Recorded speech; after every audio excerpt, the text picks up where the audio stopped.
guys, good morning UAE and afternoon Philippines. Welcome to my vlog. I'm here again in the mall. This is the decoration for the lighting for that's the decoration for Ramadan. Because I think on 18 it's already Ramadan. 18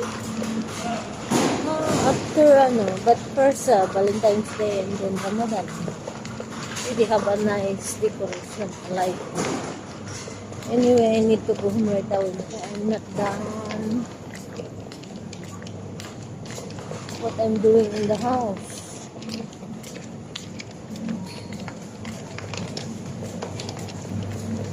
Okay, I'm here in Manalo almost every day. I'm coming here to buy what we need, especially for cooking. Anyway guys, if you like my video, don't forget to click like, heart, leave a comment, a suggestion, and of course, don't forget to share and subscribe. Thank you very much.